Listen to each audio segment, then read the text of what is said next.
Praise the Lord. Praise the Lord. Praise the Lord. Praise the Lord. பரிசுத்த ஆவியே, பக்தர்கள் துணையாளரே, கூட இருப்பவரே, கூரைகள் தீர்ப்பவரே, எங்கள் கூரைகள் தீர்ப்பவரே. விண்ணையும் மண்ணையும் படைத்தவரே, விண்ணிலும் மண்ணிலும் சகல அதிகாரமும் பெற்றிருக்கிற இயேசுவே, உம்மையே நாங்கள் ஆராதிக்கிறோம். மகிமையின் மேகம் எங்களை மூடிக்கொண்டிருக்கிற கிருபைக்காக நன்றியப்பா. உமது பிரசன்னம் இந்த நாளிலும் எங்களோடு கூட இருப்பதற்காக கோடி கோடி நன்றி சுவாமி. இறை வார்த்தையை கேட்க வாஞ்சியோடு கூடி வந்திருக்கிற ஒவ்வொருவரையும் உமது வல்லமையின் ஆவி நிரப்பட்டும்பா. உமது ரத்தத்தின் வல்லமை சுத்திகரிக்கட்டும். உமது வார்த்தையின் வல்லமை உயிர்ப்பிக்கட்டும். உமது நாமத்தின் வல்லமை பக்கமாய் ஈர்த்து கொண்டு சகல அழிவுக்கும் அவர்கள் தப்புவிக்கப்படட்டும். நற்செய்தியை பறைசாற்றிருக்க இந்த அடிமையை மறைத்து உம்மை வெளிப்படுத்தும். உமது கரத்தின் வினையா எடுத்து உபயோகியும். ஆத்துமாக்களை கொள்ளை பொருளாய் தாரும். இயேசுவின் நாமத்தில் ஜெபித்து ஜெயம் எடுக்கிறோம் நல்ல பிதாவே. ஆமென். ஆமென். ஆமென். ஆமென். ஆமென். Praise the Lord. Praise the Lord. கிறிஸ்துவுக்குள் மிகவும் பிரியமானவர்களே, இன்றைய இறைச்செய்தியாக அழிவில் இருந்து தப்பிக்க என்ற தலைப்பிலே நற்செய்தியை பறைசாற்ற இருக்கின்றேன். இன்றைய உலகில் நாம் காணும் நிகழ்வுகள் மிகவும் கவலைக்கிடமானவை. தீவிரவாத வெறிச்செயல்களும் அணு ஆயுத தாக்குதல்களும் யுத்தங்களும் என்று ஒருபுறம் இருக்க, சுனாமியும் சூறாவளியும் நிலநடுக்கமும் பஞ்சங்களும் கொள்ளை நோயும் என்று இயற்கையின் சீற்றங்களாலும் எல்லா இடங்களிலும் மனித உயிர்கள் அன்றாட தேவைகளுக்கே போராடும் நிலைக்கு தள்ளப்படுகின்றனர். பேரழிவுகள் நடக்கிற இடங்களில் எங்கு பார்த்தாலும் மனித உயிர்கள் மழை துளி போல விழுகின்றனர். காற்றில் உதிரும் இலை போல மடிந்து விடுகின்றனர். இது மனித மனதை பதற வைக்கும் ஒரு உண்மை. இது போதாதென்று சமூகத்தில் மற்றொரு விதமான கொடுமைகளும் அதிகரித்து வருகின்றன. பாலியல் வன்முறைகள், சிறார்களை வேட்டையாடும் குற்றங்கள், பேராசைக்காக முதியோர்களை கொலை செய்வது என்று அதிகரித்து கொண்டே வருகிறது. நெறிகேடு பெருகுவதால் பலருடைய அன்பு தணிந்து போய் தம்பதிகள் கூட தற்கொலை செய்யும் அளவுக்கு மனம் சிதைந்து வருகிறது. ஆக மொத்தத்தில் கொடூரம் அதிகரித்து கொண்டிருக்கின்றது. மனித உயிர்களின் மதிப்பு குறைந்து கொண்டே இருக்கின்றது. ஒட்டுமொத்த உலகமும் அழிவை நோக்கி அடியெடுத்து வைக்க ஆரம்பித்தாயிற்று என்பது மிகவும் வருத்தமான உண்மை. Praise the Lord. Praise the Lord. பிரியமானவர்களே, இதைத்தான் நம் ஆண்டவராகிய இயேசு கிறிஸ்து மத்தேயு 24 அதிகாரம், மார்க்கு 13 அதிகாரம், லூக்கா 21 அதிகாரத்திலே ஆண்டவராகிய இயேசு கிறிஸ்துவின் 2ஆம் வருகையின் போது என்னென்ன நடக்கும் என்று கூறியிருக்கிறாரோ அத்தனையும் இப்பொழுது நடந்தேறி வருகிறது. என் ஆண்டவராகிய இயேசுவின் வருகை மிகவும் அண்மையில் இருக்கிறது. பிரியமானவர்களே, மத்தேயு 24:7 மற்றும் 8 வசனத்திலே நாட்டை எதிர்த்து நாடும், அரசை எதிர்த்து அரசும் எழும், பல இடங்களில் நிலநடுக்கமும் பஞ்சமும் ஏற்படும் என்று என் இயேசு கூறியது அப்படியே இந்த நாட்களில் நடந்தேறி வருகிறதை காண்கிறோம். செக்கரியா இறைவாக்கினர் செக்கரியா 1 அதிகாரம் 16 முதல் 18 முடிய உள்ள இறைவசனங்களில் அரண்சூழ் நகர்களுக்கும் உயரமான கொத்தளங்களுக்கும் எதிராக எக்காலமும் போர் முழக்கமும் கேட்கும் நாள் என்றும், மானிடர் மேல் துன்பம் வரச் செய்வேன் என்றும், அவர்கள் பார்வை அற்றோர் போல் தடுமாறுவார்கள், அவர்களது ரத்தம் புழுதி போல கொட்டப்படும், சதை பிண்டம் சாணம் போல எரியப்படும் என்று எழுதியிருக்கிறார். அது மாத்திரமல்ல, ஆண்டவரது சினத்தின் நாளில் அவர்களது வெள்ளியும் பொன்னும் அவர்களை காப்பாற்றா, உலகம் முழுவதும் அவரது வெஞ்சின தீக்கிரையாகும், உலகம் முழுவதையும் அவர் நொடி பொழுதில் முற்றிலும் அழித்து விடுவார் என்று எழுதியிருக்கிறார். பிரியமானவர்களே, நடந்தேறி வருகிற, இன்னும் நடக்கவிருக்கின்ற, வரப்போகின்ற எல்லா அழிவுக்கும் நீங்கள் தப்பித்துக் கொள்ள வழியும் உண்மையும் வாழ்வுமான என் இயேசுவை தவிர உங்களுக்கு வேறு வழியே இல்லை. திருத்துதர் பணி 2 அதிகாரம் 20 முதல் 21 முடிவுள்ள இறைவசனங்களை வாசிக்க கேட்போம். ஒளிமயமான பெருநாளாகிய ஆண்டவரின் நாள் வரும் முன்னே கதிரவன் இருண்டு போகும், நிலவோ இரத்த நிறமாக மாறும், அப்பொழுது ஆண்டவரின் திருப்பெயரை சொல்லி வேண்டுவோர் யாவரும் தப்பி பிழைப்பர். Praise the Lord. Praise the Lord. Praise the Lord. Praise the Lord. ஆண்டவரின் திருப்பெயரை சொல்லி வேண்டுவோர் யாவரும் தப்பி பிழைப்பர். இயேசுவே ஆண்டவர், இயேசுவே ஆண்டவர். Praise the Lord. Praise the Lord. பிரியமானவர்களே, வழியும் உண்மையும் வாழ்வுமான என் ஆண்டவராகிய இயேசு கிறிஸ்துவை தவிர தப்பி பிழைக்க உங்களுக்கு வேறு வழியே இல்லை. இயேசுவே என்று அழைத்து ஜெபியுங்கள். என் ஆண்டவராகிய இயேசு கிறிஸ்து தொடக்கத்தில் இருந்த வாக்கு, கடவுளோடு இருந்த வாக்கு, கடவுளாயும் இருந்த வாக்கு, இந்த உலகத்திற்கு அனுப்பப்பட்ட வாக்கு, அனைத்தையும் உண்டாக்கின வாக்கு. அவரே நேற்றும் இன்றும் என்றும் மாறாதவர், இருந்தவரும் இருக்கின்றவரும் வரவிருக்கின்றுமாயிருக்கிற எல்லாம் வல்லவர். இறந்தேன் ஆயினும் உயிரோடு வாழ்கிறேன் என்று இன்றும் உயிரோடு இருப்பவர். உலகம் முடியும் வரை என்னாலும் நான் உங்களோடு கூட இருப்பேன் என்று வாக்கு பண்ணியிருக்கிறவர். சாவின் மீதும் பாதாளத்தின் மீதும் அதிகாரம் கொண்டிருக்கிறவர் என் ஆண்டவராகிய இயேசு கிறிஸ்து.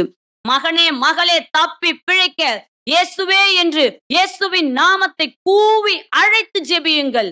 இவராலே அன்றி வேறு ஒருவராலும் மீட்பு இல்லை. மேலே வானிலும் கீழே பூமியிலும் ஆழத்திலும் எல்லா இடங்களிலும் இயேசுவை தவிர வேறு நாமமே கிடையாது. பிரியமானவர்களே, இறைவார்த்தை கேட்டுக்கொண்டிருப்பவர்களே, ஆண்டவராகிய இயேசுவின் மீது நம்பிக்கை கொள்ளுங்கள். அப்போது நீங்களும் உங்கள் வீட்டாரும் மீட்கப்படுவீர்கள். ஆண்டவராகிய இயேசுவின் மீது நீங்கள் நம்பிக்கை கொள்ளும் பொழுது, இயேசுவின் நாமத்தை கூவி அழைத்து நீங்கள் ஜெபிக்கும் பொழுது, உங்களுக்கும் உங்கள் குடும்பத்துக்கும் உங்கள் உறவுகளுக்கும் இயேசுவின் நாமம் வலுவூட்டும், விடுதலை அளிக்கும், அழிவுக்கு உங்களை தப்புவிக்கும். இறைவார்த்தையை கேட்டுக்கொண்டிருக்கும் தகப்பனே, தாயே, வாலிப மகனே, சிறுவர் சிறுமியரே, இன்றே என் ஆண்டவராகிய இயேசு கிறிஸ்துவிடம் உங்களை முற்றிலுமாய் தாழ்த்தி அர்ப்பணியுங்கள். வேறு வழியே இல்லை. ஆண்டவராகிய இயேசு கிறிஸ்துவிடம் அடைக்கலம் புகுந்து கொள்ளுங்கள். அவரை அண்டிக் கொள்ளுங்கள். அவர் மீது நம்பிக்கை கொள்ளுங்கள். அவரையே பற்றி கொள்ளுங்கள். அன்று சமாரிய நகரத்து மக்கள் உண்மையிலேயே இவர் உலகின் மீட்பர் என்று கண்டு கொண்டார்களே, அப்படியா என் இயேசுவை அறிந்து கொள்ளுங்கள். இதுவரை நீங்கள் என் பெயரால் எதையும் கேட்டதில்லை என்கிறார். கேளுங்கள், அப்பொழுது நீங்கள் பெற்றுக்கொள்வீர்கள், உங்கள் மகிழ்ச்சியும் நிறைவடையும் என்கிறார் என் ஆண்டவராகிய இயேசு. பிரியமானவர்களே, இன்னும் நீங்கள் இயேசுவை பற்றி அறிந்து கொள்ள ஆயத்தமாக இருக்கிறீர்கள் என்றால், வாஞ்சையாக இருக்கின்றீர்கள் என்றால், இறை வார்த்தையை இரவும் பகலும் வாசித்து தியானித்து வாழ்வாக்குங்கள். மேக ஸ்தம்பமாகவும் அக்கினி தூணாகவும் இருந்து வலமோ இடமோ நீங்கள் விலகாதபடி உங்களை என் ஆண்டவராகிய இயேசு கிறிஸ்து வழி நடத்துவார். பிரியமானவர்களே, அதெல்லாம் இருக்கட்டும், எங்களுக்கு ஏற்கனவே ஒரு தெய்வம் இருக்கிறது என்று சொல்லி ஏமாந்து போகாதீர்கள். ஏசாயா 42:17 வசனத்திலே இப்படியாக வாசிக்கிறோம். சிலைகளின் மேல் நம்பிக்கை வைப்போரும் படிமங்களிடம் நீங்களே எங்கள் தெய்வங்கள் என்போரும் இழி நிலையை அடைந்து மானக்கேடுருவர் என்கிறது வேத வசனம். ஏமாந்து போகாதீர்கள் மக்களே. யாரை நீங்கள் தெய்வமாக, யார் மீது நம்பிக்கை வைத்து எதை ஆராதித்து வணங்கி கொண்டிருக்கிறீர்கள்? உங்களையே நீங்கள் தீர்மானித்துக் கொள்ளுங்கள். சற்று அலசி பாருங்கள். மீட்பை பெற்றுக்கொள்ளவும் அழிவுக்கு தப்புவிக்கவும் உங்களையும் என்னையும் பரலோகம் கொண்டு போய் சேர்க்கவும் வல்ல நாமம் இயேசுவின் நாமம். பிரியமானவர்களே, விண்ணவர் மன்னவர் கீழுலகர் அனைவரும் மண்டியிட்டு ஆராதிக்கத்தக்க நாமம் இயேசுவின் நாமம். சாப பிசாசை துரத்துகின்ற நாமம், வெற்றி மேல் வெற்றி தருகின்ற நாமம் இயேசுவின் நாமம். இறைச்செய்தியை கேட்டுக்கொண்டிருப்பவர்களே, ஆண்டவராகிய இயேசுவின் நாமத்தை இரவும் பகலும் காலையும் மாலையும் எந்நேரமும் எப்பொழுதும் கூவி அழைத்து ஜெபியுங்கள். குடும்பம் குடும்பமாக, ஊர் ஊராக, சபை சபையாக, நிறுவனங்கள் நிறுவனங்களாக ஒரு மனமாய் கூடி இயேசுவின் நாமத்தை துதித்து ஆராதித்து ஜெபித்து கொண்டே இருங்கள். அவர் திருநாமத்தை உயர்த்தி கொண்டே இருங்கள். அப்பொழுது நீங்கள் அழிவுக்கு தப்புவிக்கப்படுவீர்கள். இதைத்தான் திருப்பாளர் ஆசிரியர் திருப்பாடல் 91:14 முதல் 15 முடிய உள்ள இறைவசனங்களிலே, என் பெயரை அறிந்துள்ளதால் அவர்களை பாதுகாப்பேன், அவர்கள் என்னை நோக்கி மன்றாடும் போது அவர்களுக்கு பதிலளிப்பேன், அவர்களது துன்பத்தில் அவர்களோடு இருப்பேன், அவர்களை தப்புவித்து அவர்களை பெருமைப்படுத்துவேன் என்கிறார். பிரியமானவர்களே, ஆண்டவராகிய இயேசுவின் நாமத்தை கூவி அழைத்து ஜெபியுங்கள். உங்களையும் என்னையும் பாவத்திலிருந்தும் சாபத்திலிருந்தும் மரணத்திலிருந்தும் நோயிலிருந்தும் பேயிலிருந்தும் விடுவிக்கின்ற ஒரே நாமம் இயேசுவின் நாமம். இயேசுவின் நாமத்தை கூவி அழைத்து ஜெபியுங்கள். அப்பொழுது நீங்கள் அழிவிலிருந்து தப்புவிக்கப்படுவீர்கள். Praise the Lord. Praise the Lord. இரண்டாவதாக, அழிவிலிருந்து நீங்கள் தப்புவிக்கப்பட லூக்கா 21 அதிகாரம் 36வது வசனத்தை வாசிக்க கேட்போம். ஆகையால் நிகழப்போகும் அனைத்திலிருந்தும் தப்புவதற்கும் மானிட மகன் முன்னிலையில் நிற்க வல்லவராவதற்கும் எப்பொழுதும் விழிப்பாயிருந்து மன்றாடுங்கள் என்றார். Praise the Lord. Praise the Lord. Praise the Lord. Praise the Lord. ஆகையால் நிகழப்போகும் அனைத்திலிருந்தும் தப்புவதற்கும் மானிட மகன் முன்னிலையில் நிற்க வல்லவராவதற்கும் எப்பொழுதும் விழிப்பாயிருந்து மன்றாடுங்கள் என்கிறார் நம் ஆண்டவராகிய இயேசு. பிரியமானவர்களே, இப்பொழுது நீங்கள் பார்க்கிறதை பார்க்கிலும் காலங்களும் நிகழ்வுகளும் கொடூரமான சம்பவங்களும் நடக்க இருக்கின்றன. இவை அனைத்திலிருந்தும் நீங்கள் தப்பி பிழைப்பதற்கும் மானிட மகன் முன்னிலையில் நிற்க வல்லவராவதற்கும் எப்பொழுதும் விழிப்பாயிருந்து ஜெபியுங்கள் என்கிறார் நம் ஆண்டவராகிய இயேசு. மனுக்குலத்தை பாவத்திலிருந்து மீட்பதற்காக என் ஆண்டவராகிய இயேசு கிறிஸ்து முதல் வருகையில் ஒரு சிறு குழந்தையாக உலகின் பாவம் போக்கும் தேவ ஆட்டுக்குட்டியாக பிறந்து உலகத்தின் பாவத்தை எல்லாம் சுமந்து ஏராளம் பாடுகள் பட்டு சிலுவையிலே மரித்து அடக்கம் பண்ணப்பட்டு 3ஆம் நாள் வெற்றியின் வேந்தனாக உயிர்த்தெழுந்து விண்ணிற்கு ஏறி சென்றார். அவர் மீண்டும் வரவிருக்கின்றார். அவர் ராஜாதி ராஜாவாக வரவிருக்கின்றார். அவர் திருமுன் நிற்க நீங்கள் எப்பொழுதும் விழிப்பாயிருந்து ஜெபிக்க வேண்டும். பிரியமானவர்களே, நம்ம எல்லாருக்குமே ஒரு சின்ன கேள்வி இருக்கும். எப்படி நான் எப்பவுமே ஜெபித்து கொண்டிருப்பது என்று. நம் ஆண்டவராகிய இயேசு கிறிஸ்து உலகின் முடிவுக்கும் அது வருகைக்கும் அறிகுறி என்ன என்று வினவியா சீடர்களிடம் அன்பாய் கூறியது, நிகழப்போகும் மனத்திலிருந்தும் தப்புவதற்கும் மானிட மகன் முன்னிலை நிற்க வல்லவராவதற்கும் விழிப்பாய் இருந்து ஜெபியுங்க. ஆண்டவராகிய இயேசு எப்படி ஜெபிப்பது என்று அவர் வாழ்ந்து காண்பித்திருக்கின்றார். அவர் அதிகாலையில் கருக்களில் எழுந்து ஜெபத்தில் நிலைத்திருந்தார். இறை வேண்டல் செய்வதில் இரவெல்லாம் செலவிட்டார். இத்தகைய பேய்கள் இறை வேண்டலினாலும் நோன்பினாலும் அன்றி வேறு எதனாலும் வெளியேறாது என்று சொல்லி ஜெபத்தின் அவசியத்தை வலியுறுத்தினார். உபவசித்து ஊக்கமாக ஊழியத்தை தொடங்கினார். பிதாவே, இவர்கள் செய்வது என்னதென்று அறியாமல் செய்கிறார்கள் என்று சொல்லி ஜெபத்தோடு ஊழியத்தை முடித்தார். ஜெபிக்காமல் இருந்த சீடர்களை பார்த்து, என்ன உறங்கிக் கொண்டா இருக்கிறீர்கள்? சோதனைக்கு உட்படாதிருக்க விழிப்பாயிருந்து ஜெபியுங்கள் என்று ஜெபிக்காதவர்களை கண்டித்தார். ரோமையர் 8:34 வசனத்தின்படியாய் இப்பொழுதும் நமக்காக ஜெபித்து கொண்டே இருக்கின்றார். பிரியமானவர்களே, இயேசுவை பின்பற்றிய சீடர்களும் அப்படியே ஜெபித்தார்கள். பரிசுத்தாவியை பெறுவதற்கு முன்பும் பரிசுத்தாவியை பெற்றுக்கொண்ட பின்பும் அவர்கள் ஒரே மனத்தினராய் ஜெபத்தில் நிலைத்திருந்தார்கள். நாங்களோ இறை வேண்டலிலும் இறை வார்த்தை பணியிலும் உறுதியாய் நிலைத்திருப்போம் என்று சொல்லி ஜெபத்தில் நிலைத்திருந்தார்கள். எப்பொழுதும் ஒரே மனத்தினராய் ஜெபித்து கொண்டே இருந்தார்கள். அவர்கள் துணிவுடன் இறை வார்த்தை அறிவிக்க ஜெபித்தார்கள். இறை வேண்டல் செய்யும் நேரம் என்று நேரம் ஒதுக்கி ஜெபித்துக் கொண்டிருந்தார்கள். இறை வார்த்தையை கேட்டுக்கொண்டிருப்பவர்களே, இன்றே உங்களுக்கு மீட்பு நாள். இன்றிலிருந்து நீங்கள் ஜெபிக்க ஆரம்பியுங்கள். ஜெபத்திற்கு உங்களை அர்ப்பணியுங்கள். என் இயேசுவின் நாமத்தை கூவி அழைத்து ஜெபியுங்கள். இயேசுவின் சீடர்கள், உமது அடியார் முழு துணிவுடன் உமது வார்த்தையை எடுத்து கூற அருள் தாரும் என்று சொல்லி ஜெபித்து கொண்டே இருந்தார்கள். இயேசுவுக்கு சாட்சியாய் வாழ்ந்து உலகம் பசாஸ் சரீரத்தை ஜெயித்து இயேசுவுக்கு சாட்சிய வாழ்வு வாழ்ந்தார்கள். இறை வார்த்தையை கேட்டுக்கொண்டிருப்பவர்களே, இன்றே உங்களுக்கு மீட்பு நாள். இன்றிலிருந்து ஜெபிக்க பழகுங்கள். ஜெபத்திற்கு நேரம் ஒதுக்கி ஜெபியுங்கள். நீங்கள் ஜெபிக்கும் பொழுது என்ன நடக்கும் தெரியுமா? நீங்கள் ஜெபம் செய்யும் பொழுது ஆபத்துக்கும் அழிவுக்கும் நீங்கள் தப்புவிக்கப்படுவீர்கள். நீங்கள் ஜெபிக்கும் பொழுது பள்ளம், படுகுழி, பாவம், சாத்தான் விரித்து வைத்திருக்கும் வலைக்கு நீங்கள் தப்புவிக்கப்படுவீர்கள். நீங்கள் ஜெபிக்கும் பொழுது தேவ சித்தத்தின்படி நடக்க நீங்கள் வலுவூட்டப்படுவீர்கள். நீங்கள் ஜெபிக்கும் பொழுது பரிசுத்த ஆவியின் அபிஷேகத்தை பெற்றுக்கொள்வீர்கள். நீங்கள் ஜெபிக்கும் பொழுது உங்கள் பாவ சிந்தை விலகி பரிசுத்தமான சிந்தனை உங்களுக்குள் உண்டாகும். பிரியமானவர்களே, தனி ஜெபம் உங்களுக்கு மிக மிக அவசியம். குடும்ப ஜெபம், கூட்டு ஜெபம், குழு ஜெபம் பத்தவே பத்தாது. நீங்கள் அழிவிலிருந்து காக்கப்பட வேண்டும் என்றால், நீங்கள் அழிவிலிருந்து தப்பிக்க வேண்டும் என்றால் குழு ஜெபம், கூட்டு ஜெபம் பத்தவே பத்தாது. பிரியமானவர்களே, தனி ஜெபம் மிக மிக அவசியம். பிரியமானவர்களே, முழங்காலில் நின்று ஜெபியுங்கள். இரு கரங்களையும் உயர்த்தி ஜெபியுங்கள். உபவசித்து ஊக்கமாக ஜெபியுங்கள். நேரம் ஒதுக்கி எந்நேரமும் எப்பொழுதும் எங்கிருந்தாலும் எந்த வேலை செய்து கொண்டிருந்தாலும் நீங்கள் ஜெபித்துக் கொண்டே இருங்கள். அப்பொழுது நீங்கள் அழிவிலிருந்து காக்கப்படுவீர்கள். பிரியமானவர்களே, ஆண்டவரது சினத்தின் நாளில் அவர்களது வெள்ளியும் பொன்னும் அவர்களை காப்பாற்றார்.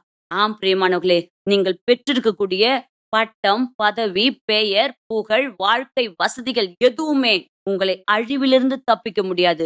இயேசுவின் திருநாமத்தில் நீங்கள் ஜெபிக்கிற ஜெபம் மாத்திரமே உங்களை தப்புவிக்கும் என்பதை திட்டமும் தெளிவுமாக அறிந்து கொள்ளுங்கள்.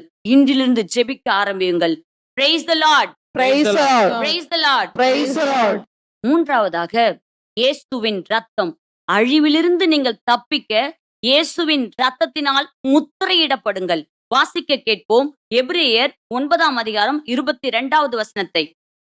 உண்மையில் திருச்சட்டத்தின்படி ஏறக்குறைய எல்லாமே இரத்தத்தினால் தூய்மையாக்கப்படுகின்றன. இரத்தம் சிந்துதல் இன்றி பாவ மன்னிப்பு இல்லை. Praise the Lord. Praise the Lord. Praise the Lord. Praise the Lord. எல்லாமே ரத்தத்தினால் தூய்மையாக்கப்படுகின்றன. பிரியமானவர்களே, ரத்தம் சிந்துதலின்றி பாவ மன்னிப்பு இல்லை. 1 யோவான் 1ஆம் அதிகாரம் 7வது வசனத்திலே இயேசுவின் ரத்தம் எல்லா பாவத்திலிருந்தும் நம்மை தூய்மைப்படுத்தும். இறைவார்த்தையை கேட்டுக்கொண்டிருப்பவர்களே, உலகின் பாவம் போக்கும் ஆட்டுக்குட்டி நம் ஆண்டவராகிய இயேசு கிறிஸ்து. ஆட்டுக்குட்டியாம் அவரே உலகத்தின் பாவத்தை கழுவுபவர். பாவம் செய்கிற பொழுது பிரியமானவர்களே, கொஞ்சம் உங்களையே நிதானித்து பாருங்கள். நீங்கள் பாவம் செய்யும் பொழுது உங்களுக்குள்ள ஒரு பயம் வரும். நீங்கள் பாவம் செய்யும் பொழுது உங்களுக்குள்ள ஒரு குற்ற அழுத்த உணர்வு வரும். நீங்கள் பாவம் செய்யும் பொழுது தன் மீதே தனக்கு ஒரு வெறுப்பு வரும். தற்கொலை எண்ணத்துக்கு நேராக உங்களை நடத்தும். பிரியமானவர்களே, பாவம் செய்யும் பொழுது உங்கள் சொந்த குடும்பத்தாரும் சரி, நண்பர்களும் சரி, உங்களை அறிந்தவர்களும் சரி, தன்னை பற்றி தான் பேசுகிறார்களோ என்று எண்ணி கூனி குறுகிய ஒரு நிலை உண்டாகும். பிரியமானவர்களே, என் ஆண்டவராகிய இயேசுவின் பரிசுத்த ரத்தத்தினால் கழுவப்பட இப்பொழுதே இந்த வினாடியே இறை செய்தி உங்கள் செவிகள் வீழ்ந்து கொண்டிருக்கிற இந்த நிமிடமே உங்களை முற்றிலுமாய் தாழ்த்தி அர்ப்பணியுங்கள். ஒரு தாவீது தேவனின் பாதத்தில் சரணடைந்தது போல, ஒரு ஊதாரி மகன் அப்பா வீட்டுக்கு திரும்பி வந்தது போல, இறை வார்த்தை கேட்டுக்கொண்டிருக்கும் மகனே, மகளே, இப்பொழுதே உங்களை தாழ்த்தி அர்ப்பணியுங்கள். கண்ணீரோடு கதறி அழுது ஜெபியுங்கள். இயேசுவின் பரிசுத்த ரத்தம் நீங்களும் நானும் செய்த பாவத்திற்கு அவர் கல்வாரி சிலுவையிலே சுமந்து தீர்த்திருக்கிறார். நமக்கு எதிரான ஒப்பந்த கடன் பத்திரத்தை அவர் சிலுவையிலே ஆணி அடித்து அறவே ஒழித்திருக்கிறார். அவரது பரிசுத்த ரத்தத்தினால முத்திரையிடப்படுங்கள். பிரியமானவர்களே, உங்களையும் என்னையும் விடுவிக்க கொடுக்கப்பட்டது என்ன தெரியுமா? வெள்ளியும் பொன்னும் போன்ற அழிவுக்குட்பட்டதல்ல, மாறாக மாசு மறுவற்ற ஆட்டுக்குட்டியாம் இயேசுவின் பரிசுத்த ரத்தம் என்பதை உணர்ந்து விசுவசித்து இயேசுவின் பரிசுத்த ரத்தத்தினாலே உங்கள் உச்சந்தலை தொடங்கி உள்ளங்கால் வரைக்கும் இன்றே என்னை கழுவுங்க என்று சொல்லி தாழ்த்தி அர்ப்பணியுங்கள். ஒரு சங்கீதக்காரர் தாவீது, என் அன்னை என்னை பாவத்தோடே கருத்தாங்கினாள் என்றார். ஆம் பிரியமானவர்களே, இயேசுவின் ரத்தம் நீங்கள் கருவில் உருவான எல்லா எதிர் அனுபவங்களையும் கழுவி தூய்மைப்படுத்தும். உங்கள் ஆழ் மனதை பரிசுத்தப்படுத்தும். உங்களுக்கு எதிராக எழும்பிய மாய மந்திர சக்திகள், கொல்லாத பில்லி சூன்ய கட்டுகளின் நிமித்தமாய் எழும்பின எல்லா இழிவுகளையும் உங்களை தூய்மைப்படுத்தும். இயேசுவின் பரிசுத்த ரத்தத்தினாலே மூத்திரையிடப்படுங்கள். பிரியமானவர்களே, விடுதலை பயணம் 12ஆம் அதிகாரம் 13வது வசனத்தை வாசித்து பாருங்கள். எகிப்தெங்கும் தலைமகன் சாவு ஏற்பட்ட பொழுது எந்த வீட்டின் நிலைக்கால்களிலெல்லாம் ஆட்டுக்குட்டியின் ரத்தம் பூசப்பட்டதோ அந்த வீட்டுக்குள்ளாக அழிக்கிறவனுக்கு அதிகாரம் இல்லை. என் ஆண்டவராகிய கடவுள் அழிப்பவனை ஆட்டுக்குட்டியின் ரத்தம் பூசப்பட்ட வீடுகளில் மதிக்கவில்லை. ஆட்டுக்குட்டியின் ரத்தம் பூசப்படாத வீடுகளில் தலைமகன் சாவு ஏற்பட்டது. பிரியமானவர்களே, நீங்கள் அழிவிலிருந்து தப்பிக்க இயேசுவின் பரிசுத்த ரத்தத்தினால முத்திரையிடப்படுங்கள். ஆண்டவராகிய இயேசுவை விசுவசித்து பாவ அறிக்கை செய்து பாவ மன்னிப்பின் நிச்சயத்தை பெற்றுக் கொள்ளுங்கள். இனி பாவம் செய்யாதீர்கள். பாவத்துக்கு முற்றுப்புள்ளி வையுங்கள். பரிசுத்த ரத்தத்தினால் முத்திரையிடப்பட்ட பிறகு பாவத்தில் உழல்பவர்களையும் என் இயேசுவின் அன்புக்குள்ளாக அழைத்து வருகிற கருவிகளாக உங்களை எடுத்து என் இயேசு உபயோகிப்பார் என்பதை உறுதியாக எண்ணுங்கள். பிரியமானவர்களே, எப்பொழுதும் ஜெபத்தில் நிலைத்திருந்து இயேசுவின் நாமம் சொல்லி துதித்து துதித்து துதித்து ஜெபித்து ஜெபித்து வெற்றி பெறுங்கள். பிரியமானவர்களே, இயேசுவின் நாமமும் இடைவிடாத ஜெபமும் இயேசுவின் ரத்தமும் உங்களை சகல அழிவுக்கும் தப்புவிக்கும் என்பதை விசுவசியுங்கள். அழிவிலிருந்து நீங்கள் தப்பிக்க ஆண்டவராகிய இயேசுவின் நாமத்தை கூவி அழைத்து ஜெபியுங்கள். Praise the Lord. Praise the Lord. Zephaniah 1ஆம் அதிகாரம் 6வது வசனத்தை வாசிக்க கேட்போம். ஆண்டவரை விட்டு விலகி செல்வோரையும் ஆண்டவரை தேடாது அவரை அறிய முயலாது இருப்போரையும் அழித்து விடுவேன். Praise the Lord. Praise the Lord. பிரியமானவர்களே, 3 பேருடைய லிஸ்ட் இந்த இடத்திலே செப்பனியா இறைவாக்கினர் கூறுகிறார். ஆண்டவரை விட்டு விலகி செல்வோரையும் ஆண்டவரை தேடாது இருப்பவர்களையும் ஆண்டவரை அறிய முயலாது இருப்பவர்களையும் அவர் அழித்து விடுவார். நீங்க எந்த லிஸ்ட்ல இருக்கிறீங்க? ஆண்டவரை அறிந்து அவரை முழு இதயத்தோடும் முழு உள்ளத்தோடும் முழு ஆற்றலோடும் அவரை அன்பு செய்து அவரை ஆராதித்து ஆத்துமாக்களை ஆதாயப்படுத்துகிறவர்களாய் இப்பொழுது நீங்கள் இறைச்செய்தியை கேட்டுக்கொண்டிருக்கிறீர்கள் என்றால் தேவனுக்கு கோடி நன்றி.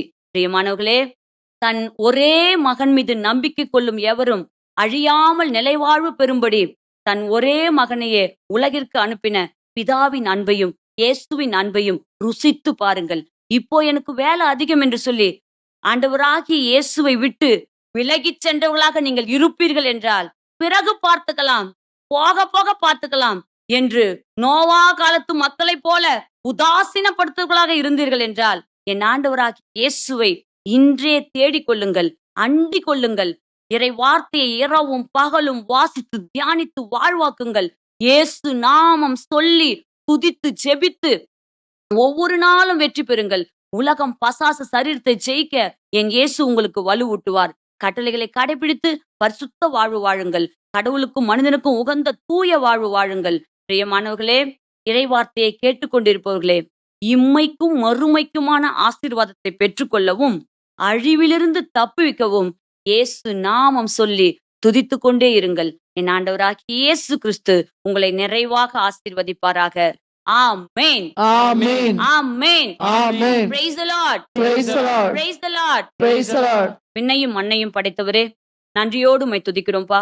உனது வலுவின் மேல் என் வல்லமை நிறைவாய் வெளிப்படும் என்று சொன்னவரே, உமது வல்லமையின் ஆவியானவர் இறை வார்த்தையை வழங்கிய இந்த அடிமையோடும் நற்செய்தியை கேட்டுக்கொண்டிருந்த ஒவ்வொரு மகனோடும் மகளோடும் இருந்த தயவுக்காக நன்றியப்பா. நீரே ஆட்கொள்ளும் ஐயா, உம் பக்கமாய் ஈர்த்து கொள்ளும் ஐயா, அபிஷேகியும் ஐயா, அனல் மூட்டும் ஐயா. உமது நாமத்தின் மகிமைக்காக பயன்படும் கருவியாய் ஒவ்வொரு மகனையும் எடுத்து பயன்படுத்தும் ஐயா. சகல அழிவுக்கும் இவர்களை தப்புவித்து பாதுகாத்துக் கொள்ளும் சுவாமி. இயேசுவின் நாமத்தில் தாழ்த்தி அர்ப்பணித்து ஜெபித்து ஜெயம் எடுக்கிறோம். ஜெபம் கேளும் எங்கள் ஜீவனுள்ள நல்ல பிதாவே. Amen. ஆமென். Amen. ஆமென். Amen. இயேசுவின் நாமம் இனிதான நாமம், இணையில்லா நாமம், இன்ப நாமம். இயேசுவின் நாமம் இனிதான நாமம், இணையில்லா நாமம், இன்ப நாமம். வானிலும் பூவிலும் மேலான நாமம், வானாதி வானவர் இயேசுவின் நாமம். வானிலும் பூவிலும் மேலான நாமம், வானாதி வானவர் இயேசுவின் நாமம். இயேசுவின் நாமம் இனிதான நாமம், இணையில்லா நாமம், இன்ப நாமம். Praise the Lord. Praise the Lord. Praise the Lord. Praise the Lord.